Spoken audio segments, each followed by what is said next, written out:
is RT International. The World Anti-Doping Agency has recommended to the International Olympic and Paralympic Committees to effectively ban the entire Russian team from the Rio Games. Now, that's following the organization's investigation, which accused Russia of complicity in a widespread drug scheme.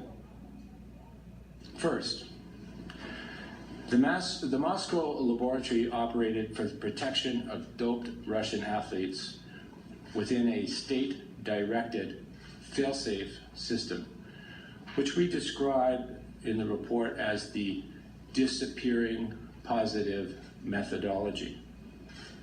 Second, the Sochi laboratory operated a unique sample swapping methodology to enable doped Russian athletes to compete at the Winter Olympic Games.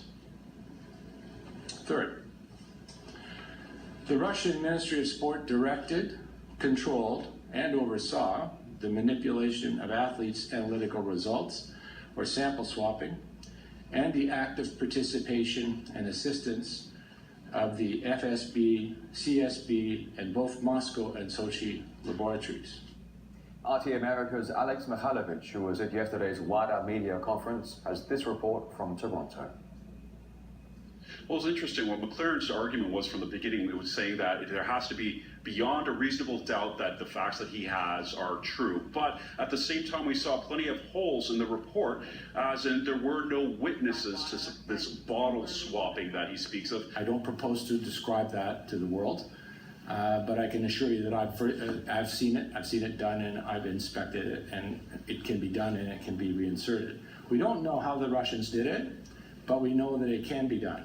And also the case that, where did this evidence come from? So we have Rodchenkov, a name that a lot of people know in Russia. He was basically the beginning of this investigation, the guy who was blamed for the doping and then somehow got to the U.S. and then sort of turned the tables. He's under investigation, and he's the main source of knowledge for McClaren and this report. The report also, what's interesting is McClaren states that he never went to the Ministry of Sport or to anybody in Russia for any information during this investigation. He saw this press conference play out in a pretty interesting way. We know that the main focal point is Russia and Russian athletes, but there wasn't a Russian translator here or anything of the sort. It was tuned to a very specific audience, and the next step is going to be the interesting one to see how this report weighs on the decision of the IOC committee and what's going to happen to Russian athletes once Rio time comes around. My colleague Neil Harvey had the chance to try and verify certain concerns with the researcher and author of the report, Professor Richard McClaren. First question I want to ask, because it's something that quite a few people have said about your report, some questions over whether you actually contacted the Russia sports ministry to get their side of the story. Did you make contact with them? I did not make contact with them, nor did they come forward to offer anything to me. Well, just off the back of that, did you not feel it was important to hear what they had to say in explanation? I was also on the independent commission, and I did have interviews in connection with that work, and we found that was not very helpful. And so I made a decision that with 57 days to do my work, I didn't have the time and they didn't seem to have the interest, so I didn't do that. I'd just like to ask you next about the government connection, because this has been called state-sponsored doping in Russia. In state-sponsored doping in Russia, what's your evidence of the government connection?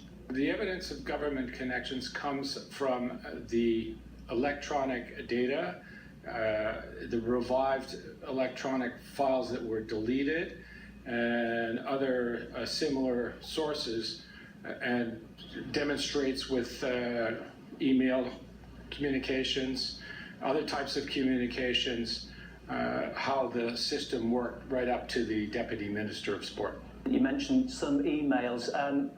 Have you in this report named all the names? Have you got the proof to back all of this up so that everyone knows the exact chain of evidence and who's implicated? We have all of that evidence locked up. Some of it has been provided by way of confidential arrangements. So we haven't published it, but we certainly have it.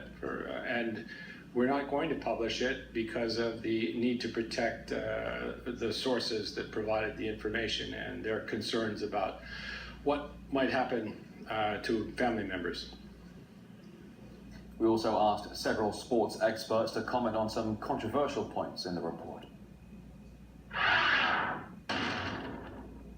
With the utmost respect to Mr. McClaren, I don't know of any attorney who would say that, having not heard from the other side, they can make any conclusion beyond a reasonable belief.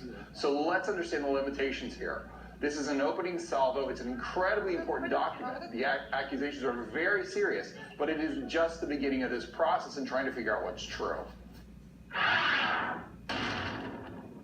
I guess that this is very important. Does Mr. Rodchenkov can give evidence of what he's saying, or it's something that he just simply saw, or he's saying that he is sure that this happened?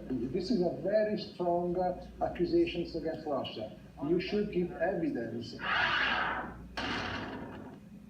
If this was a standard police investigation or a police report investigation in Britain or in the US or in Russia, then of course it would fall, because we want to know who these witnesses are. We're just told there are witnesses. We're not told who they are or what they witnessed. The International Olympic Committee has already promised, quote, the toughest measures available after the damning report. So far, it's not clear whether that means banning the entire Russian team from competing in Rio. Russian athletes argue that it's unfair to punish everyone for the mistakes of some, and they still hope to take part in the Olympics.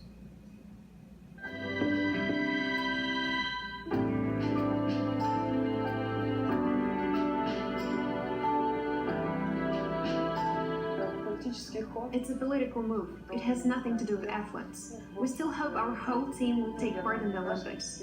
Every country we go to, its anti-doping association is testing us. I'm sure our team is absolutely clean.